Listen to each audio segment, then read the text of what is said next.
Hello everyone. इसके पहले वाले लेक्चर में हमने प्रकाश के बारे में, प्रकाश के स्रोत को बतलाया था कि प्रकाश का स्रोत क्या होता है, कैसे प्रकाश प्राप्त हमको होता है। कि सूर्य का प्रकाश कृत्रिम स्रोत कुछ बताया था, कुछ आपका प्राकृतिक स्रोत बताया था। उसके अलावा कुछ कुछ बातें हमने ये बताया था कि कुछ जीव जंतु से भी हमें, जीव से भी, यानी कि आपका जो हमने बताया था जुगनू, फायर फ्लाई, उससे भी क्या होता है आपका प्रकाश, क्या होती है, हमको प्रकाश मिलती है, यानी कि प्रकाश के वो भी स्रोत होते हैं। उसका हमने बताया था कि दीप्तिमान वस्तुएं क्या होती है, अदीप्तिमान वस्तुएं क्या होती है। हमने बताया था कि जो चंद्रमा होती है आपका, उसके पास खुद का अपना प्रकाश नहीं होता है, बल्कि वह सूर्य के प्रकाश को अवशोषित करके उससे अपना प्रकाश उत्पन्न करती है, यानी कि उससे वो चमकती है। तो चंद्रमा का जो प्रकाश होता है उसे क्या बोलते हैं हम, अदीप्तमान वस्तुएं, अदीप्त वस्तुएं उसको हम कहते हैं। फिर अप्रदीप्त वस्तुएं, नॉन ल्यूमिनस वस्तु उसको जो होता है उसे कह रहे हैं, किसे, चंद्रमा को। ठीक है। उसके अलावा आपके आपके घर के अगल बगल, आपका घर हो गया, आपका टेबल हो गया, कुर्सी हो गया, बेंच हो गया, जो भी वस्तु चमकती है उसके पास खुद का प्रकाश नहीं होता है, बल्कि वह दूसरे के प्रकाश में वह खुद चमकती है। इसे हम क्या बोलेंगे, अदीप्तिमान वस्तु। ये सब बातें मैंने आपको इसके पहले चरण में बता चुकी हूँ। ठीक है। अब हम क्या आएंगे, पारदर्शक वस्तुएं क्या होती है, अर्ध पारदर्शक वस्तुएं क्या होती है, और अपारदर्शक वस्तुएं क्या होती है। इसके बारे में हम थोड़ा बहुत जानते हैं कि ये भी क्या होता है, ये भी आपके एग्जाम में पूछता है क्वेश्चन, इसलिए हमको यहाँ पे बताना पड़ रहा है। ठीक है। कि पारदर्शक वस्तुएं क्या होती है, वैसी वस्तुएं जिनसे होकर प्रकाश पूरी तरह से आर पार हो जाए। जैसे मच्छरदानी अगर आपका है तो इससे होकर प्रकाश का, अगर टॉर्च को फोकस करोगे इधर, तो आपकी प्रकाश क्या होगी, पूरी तरह से इधर बिल्कुल आर पार हो जाएगी, बिना किसी रुकावट के, बिना किसी रुकावट के। आपका वैसी वस्तुएं जिनसे होकर प्रकाश क्या हो जाए, आपका पूरी तरह से आर पार हो जाए, वैसी वस्तुओं को हम क्या बोलते हैं, हम पारदर्शक वस्तुएं बोलते हैं। ठीक है। क्या लिखे हमने, पारदर्शक वस्तुएं कहते हैं। ठीक है। दूसरा क्या होता है आपका, अर्ध पारदर्शक वस्तुएं, वैसी वस्तुएं जिनसे होकर प्रकाश तनी तनी पार करे। सिंपल भाषा में क्या समझे हम, जिनसे होकर जो प्रकाश है ना थोड़ा थोड़ा पार करे। जैसे आपके घर में होगा, आप देखे होंगे कि जिस कागज पे आपका तेल लग गया है, जिस कागज पे तेल लग गया है, तेल लगा हुआ कागज में आप अगर टॉर्च की फोकस को मारोगे या फिर प्रकाश को देखोगे, तो प्रकाश पूरी तरह से आपका आर पार नहीं होगा, बल्कि कुछ प्रकाश क्या होगा, तेल लगा हुआ जो कागज होगा वो प्रकाश को, कुछ प्रकाश को अवशोषित कर लेगा, अपने अंदर अवशोषित कर लेगा, यानी रख लेगा, और कुछ प्रकाश को ट्रांसफर कर देगा। यानी कि आपका अर्ध पारदर्शक वस्तुएं जो होती है ना, वो प्रकाश को अपने से तनी तनी होकर बाहर निकालती है, पूरा प्रकाश नहीं भेजती है। पारदर्शक में क्या होता है, प्रकाश जितना आप मारे उतना प्रकाश पूरा का पूरा क्या हो गया, बाहर निकल गया, यानी कि उसके पास कोई अवरोध नहीं हो रहा था। लेकिन अर्ध पारदर्शक वस्तुओं में थोड़ा थोड़ा अवरोध उत्पन्न होता है। इनका अवरोध करने का मतलब कि रुकावट आती है, किसमें, प्रकाश में। ठीक है। तो उसे हम क्या बोलेंगे, हम अर्ध पारदर्शक वस्तुएं जिनसे होकर प्रकाश थोड़ा थोड़ा करके पार हो। जैसे कुछ प्रकाश को क्या करता है, अर्ध पारदर्शक वस्तुएं ना, कुछ प्रकाश का अवशोषित कर लेता है अपने अंदर और कुछ प्रकाश को जाने देता है। वैसी वस्तुएं क्या होती है, आपका अर्ध पारदर्शक वस्तुएं कहलाती है। लेकिन वहीं पे हम बात करें कि अपारदर्शक वस्तुएं क्या होती है, तो अपारदर्शक वस्तुएं वैसी वस्तुएं होती हैं जिनसे होकर के प्रकाश बिल्कुल ही आर पार ना हो, जिनसे होकर के जो प्रकाश होता है आपका बिल्कुल ही आर पार ना हो। जैसे आपका दीवार होगा, घर की दीवार हो गई, ठीक है, आपका टेबल हो गया, कुर्सी हो गया, बेंच हो गया, ये सब क्या होता है, इनसे होकर जो आपका प्रकाश होता है बिल्कुल भी आर पार नहीं हो पाता है। तो ये सभी प्रक्रिया आपसे, अब सभी बातें क्या समझे आप, कि पारदर्शक किसे कहते हैं, और पारदर्शक किसे कहते हैं, और अपारदर्शक किसे कहते हैं। पारदर्शक वैसी वस्तुएं जिनसे होकर प्रकाश पूरी तरह से आर पार हो जाए, उसे हम बोलेंगे पारदर्शक। अर्ध पारदर्शक जिससे होकर प्रकाश थोड़ा थोड़ा तनी तनी बाहर जाए, थोड़ा थोड़ा मतलब बाहर जाए, ऐसा नहीं कि जितना प्रकाश दिए उतना पूरा का पूरा प्रकाश हो गया, हो जाए, बाहर चला जाए। तो जिनसे होकर, जिन वस्तुओं से होकर प्रकाश तनी तनी बाहर जाए, उसे हम बोलेंगे अर्ध पारदर्शक वस्तुएं। और जिनसे होकर प्रकाश आप कितना ही प्रकाश दो वो प्रकाश पार नहीं करे, जिस वस्तु से होकर प्रकाश का पार ही ना करे, उसे हम क्या बोलेंगे, अपारदर्शक वस्तुएं। ये बात समझ गए आप। अब चलिए, जितना बातें मैंने आपको बताई वो सारी बातें हमने बोर्ड पे क्या किया, नोट्स के तौर पर लिख दिया। चलिए समझते हैं क्या लिखा है हमने। देखिए क्या होता है, पहला आपका पारदर्शी वस्तुएं, यानी कि ट्रांसपेरेंट बॉडी। पारदर्शी वस्तुएं क्या होता है, ट्रांसपेरेंट बॉडी, मतलब कि वे पदार्थ जिनसे होकर प्रकाश आसानी से, बिना किसी रुकावट के, बिना किसी अवरोध के, यानी कि आसानी से पार कर जाता है, पारदर्शी वस्तुएं कहलाती है। हमें बताया ना, इसमें किसी तरह कोई रुकावट नहीं आएगा, आसानी से पार कर जाएगा। आपने टॉर्च का फोकस मारा और प्रकाश आसानी से इस पार से उस पार चला गया। ठीक है। तो वैसी वस्तु क्या कहलाती है, आपका पारदर्शी वस्तुएं कहलाती है, ट्रांसपेरेंट बॉडीज कहलाती है। जैसे में क्या होगा, आपका कांच, पानी, हवा इत्यादि। आप शीशे पर भी, कांच पर भी आप टॉर्च मारिएगा ना, तो कांच से प्रकाश पूरा आर से पार पार हो जाएगा बिल्कुल भी। पानी में भी हो जाता है और हवा में भी क्या होता है, सूर्य के पास देखिए, सूर्य का प्रकाश हवा, आपके वायुमंडल में क्या है, पूरी तरह चारों तरफ क्या है, हवा ही ना है। देखिए सूर्य का प्रकाश क्या आपके पास नहीं आ रहा है ना किसी बिना किसी, ठीक है। आपका जो हवा होता है वो क्या होता है, बिल्कुल ट्रांसपेरेंट होता है, यानी कि इसमें किसी प्रकार कोई अवरोध नहीं होता है, जिसके बाद से जो प्रकाश होते हैं वो हवा को आर पार करके आ जाती है, ठीक है। तो क्या होती है आपका पारदर्शी वस्तु कहलाती है। दूसरा क्या होता है आपका अर्धपारदर्शक, यानी कि अर्धपारदर्शक को हम पारभासी वस्तुएं कहते हैं, यानी कि ट्रांसलूसेंट वस्तु बॉडीज भी कहते हैं इसको हम। अर्धपारदर्शक या पारभासी वस्तुएं या फिर ट्रांसलूसेंट बॉडीज भी इसको हम कहते हैं।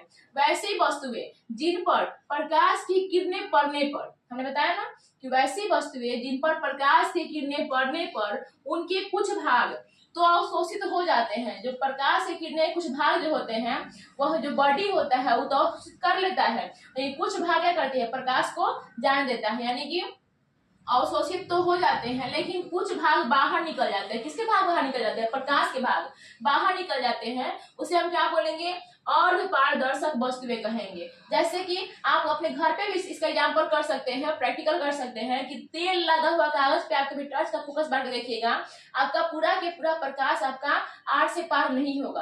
कागज के आर पार जो होगा, तेल लगा हुआ कागज के आर पार आपका टॉर्च का जो प्रकाश होगा पूरी तरह से आर पार नहीं होगा, उसे हम क्या बोलेंगे, अर्धपारदर्शक वस्तुएं कहेंगे। या फिर आपका सूती वस्त्र भी होता है, सूती वस्त्र में भी आपका जो आपका प्रकाश होता है पूरी तरह से आर पार नहीं होता है, ठीक है। तो ये क्या होता है आपका अर्धपारदर्शक वस्तुएं, ठीक है। अगला क्या होता है आपका अपारदर्शक वस्तु, यानी कि ओपेक बॉडी। क्या होता है, ओपेक बॉडी यानी कि अपारदर्शक वस्तुएं, वैसी वस्तुएं जिनसे होकर प्रकाश की किरणें बाहर नहीं निकल पाती।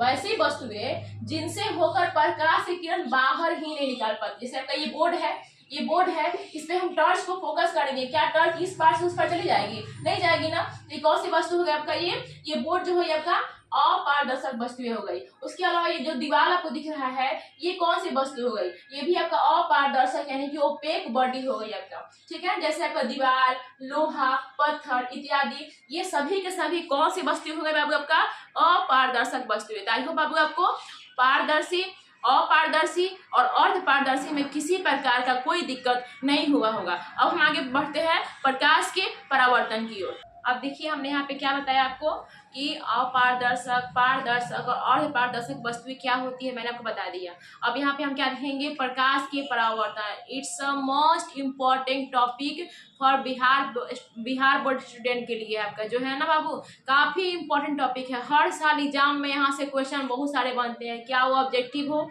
क्या वो सब्जेक्टिव हो, या फिर क्या वह अति लघुतरीय हो या फिर लघुतरीय हो, कुछ भी क्वेश्चन ऐसे बहुत सारे क्वेश्चन बनते हैं और हर साल बनना तय है, बनता ही है, ठीक है ना। तो इस टॉपिक को हम बहुत ध्यान से और बहुत प्यार से पढ़ेंगे, ठीक है। सबसे पहला होता है आपका कि प्रकाश का परावर्तन, कि रिफ्लेक्शन ऑफ लाइट होता क्या है। आपका रिफ्लेक्शन ऑफ लाइट क्या होता है, सबसे पहले समझेंगे हम कि जब प्रकाश की किरण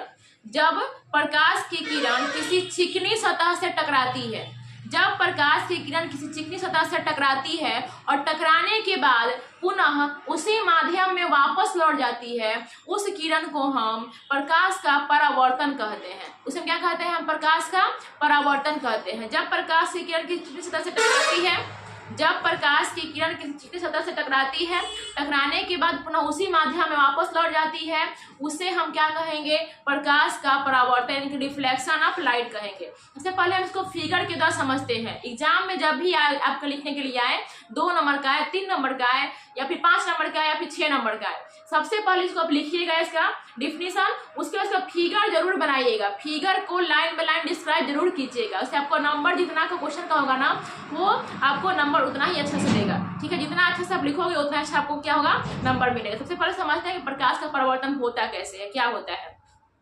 हमने क्या किया, हमने एक क्या लिया, एक चिकनी सतह लिया। हमारे पास चिकनी सतह क्या है, एक दर्पण है। ये क्या है आपका, ये दर्पण में हम क्या कर रहे हैं, पहले ये शीशा था जब तक इस पे हम कलई नहीं किए हुए थे।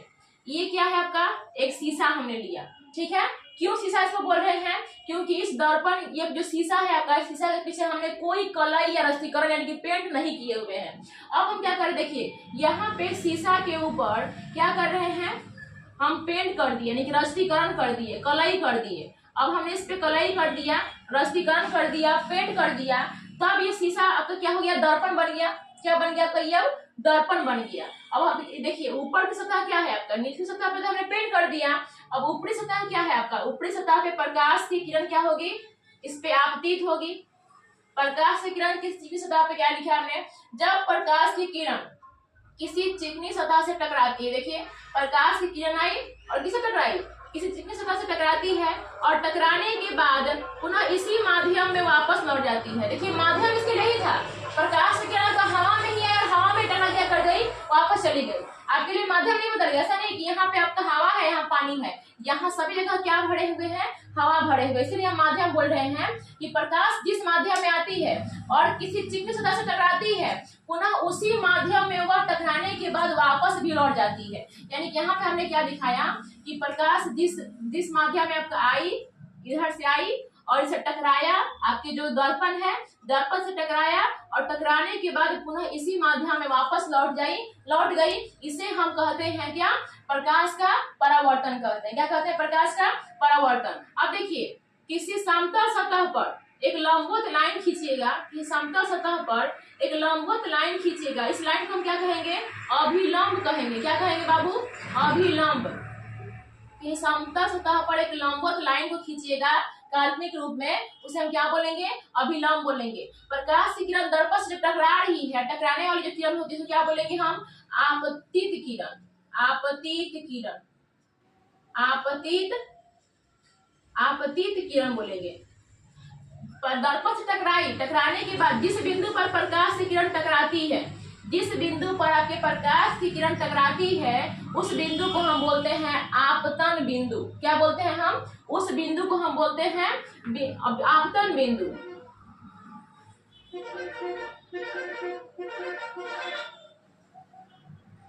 आपतन बिंदु, इस बिंदु को क्या बोलते हैं हम, आपतन बिंदु। और टकराने के बाद, इस बिंदु से टकराए और टकराने के बाद पुनः इसी माध्यम में वापस लौट जाने की बात क्या कहलाती है आपका, परावर्तित किरण। क्या कहलाती है आपका, परावर्तित किरण।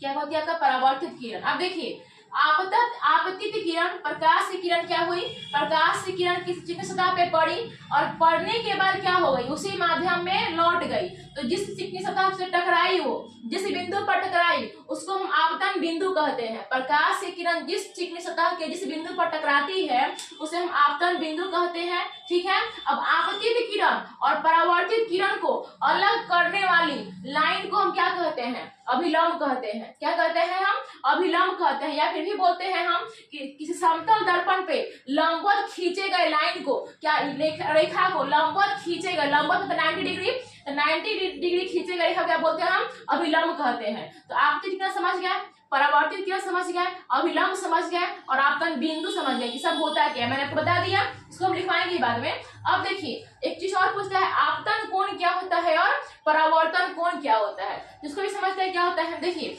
आपतित किरण और अभिलंब क्या होता है, आपतित किरण और अभिलंब के बीच खींचे गए कोण को क्या कहते हैं हम, आपतन कोण कहते हैं। तो देखिए यहाँ पे आपतित किरण और अभिलंब के बीच का जो कोण होता है, आपतित किरण और अभिलंब के बीच का जो कोण होता है उसे हम बोलते हैं आपतन कोण। क्या कहते हैं, आपतन कोण। तो इसको हम क्या बोलेंगे, यहाँ पे ऐसे लिखते हैं आपतन कोण।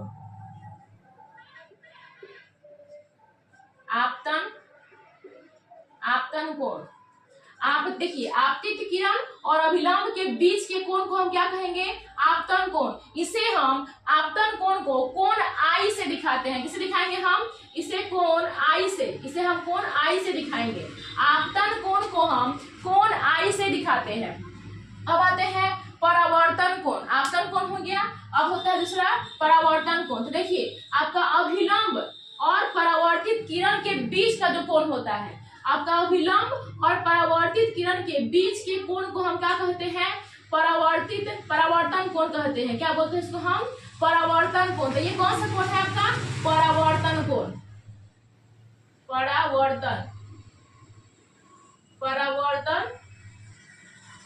परावर्तन कोण, इसको हम दिखाते हैं कोण आर से। कैसे दिखाते हैं हम, कोण 8 से दिखाते हैं। देखिए तो ये पूरी प्रक्रिया जो हमने यहाँ पे बनाई, फिगर से बनाई, फिर फिगर का सबका नाम लिखा, ये सभी कहलाती है आपका प्रकाश का परावर्तन कहलाती है। यानी कि सबसे पहले प्रकाश की किरण किसी चिकनी सतह से टकराई, किसी बिंदु पर टकराई होगी, उस बिंदु को हम बोलते हैं आपतन बिंदु। और प्रकाश की किरण जब किसी चिकनी सतह पे आपतित होती है उसे हम बोलते हैं आपतित किरण। और आपतित होने के बाद प्रकाश की किरण जिस मतलब उसी माध्यम में पुनः लौट जाती है, लौटे हुए किरण को हम तीर के निशान से ऐसे दिखाएंगे और उसी किरण क्या बोलेंगे हम, परावर्तित किरण। अब आपतित किरण और परावर्तित किरण के बीच डाला गया जो रेखा होता है, जो लंब होता है, उसे हम क्या कहते हैं, अभिलंब। क्या कहते हैं, अभिलंब। अब देखिए आपतित किरण और अभिलंब के बीच का कोण आपतन कोण कहलाता है। और अभिलंब यहाँ पे लिखा है ना, अभिलंब और परावर्तित किरण के बीच का कोण परावर्तन कोण कहलाता है। अब इतना बात समझ गया आपका कि प्रकाश के परावर्तन क्या होते हैं, कैसे कैसे आपके किसी चिकनी सतह पे टकराती है, किसे आपतन कोण कहते हैं, किसे परावर्तन कोण कहते हैं, किसे अभिलंब कहते हैं, किसे आपतन बिंदु कहते हैं, किसे आपतित किरण कहते हैं, किसे परावर्तित किरण कहते हैं। ये सब बातें मुझे विश्वास है कि आप सबको बहुत अच्छे से एकदम दिमाग में फोटो छप गए होंगे। एग्जाम में भी आएगा बाबू तो आप एक एक करके बिल्कुल ऐसा ही फिगर बनाइएगा। और जैसे से मैंने लिखा है आपतित किरण, परावर्तित किरण, फिर आपका आपतन बिंदु, अभिलंब, आपतन कोण, परावर्तन कोण जरूर लिखिएगा, ठीक है। अब इसमें हम आगे बढ़ते हैं कि आगे क्या होता है। तो आगे बढ़ने से पहले मैंने आपको जो सिर्फ बताया है अभी कि आपतित किरण क्या होता है, परावर्तित किरण क्या होता है, इसको एक बार लिख लेते हैं। लिख लेंगे तो दिमाग पर रहेगा, क्योंकि आप लोग है भुलक्कड़, आप लोग को तो चीज सब कुछ लिख के चाहिए, तो हम क्या कर रहे हैं, इस चीज को लिखवा देते हैं। लिखवा देंगे तो आपके पास दिमाग में तो रहबे करेगा वीडियो के साथ साथ, और साथ साथ आपके पास नोट्स भी रहेगा, आपको किसी चीज का प्रॉब्लम नहीं होगा। फिर भूलोगे नहीं कि आपतित किरण क्या होता है, परावर्तित किरण क्या होता है, मिस ने आपतित किरण के बारे में क्या बताया था, मैं तो भूल गया, फिर मैं भूल गई, तो ये सब नहीं होना है। आपको समझना भी है और साथ ही साथ उसका नोट्स बना करके अपने पास रखना है और उसको नोट्स को देखते रहना है, ठीक है। तो अब हम बताते हैं कि आपतित किरण बता चुके हैं हम कि क्या होता है, अभिलंब क्या होता है, आपतन कोण क्या होता है, परावर्तन कोण क्या होता है, आपतन बिंदु क्या होता है, इसे बता चुके हैं। अब इस चीज को हम लाइन बाय लाइन क्या कर रहे हैं, आपको लिखवा दे रहे हैं। तो ये पूरा प्रक्रिया क्या कहलाएगा, प्रकाश का परावर्तन यानी कि रिफ्लेक्शन ऑफ लाइट कहलाएगी। तो चलिए हम लिखते हैं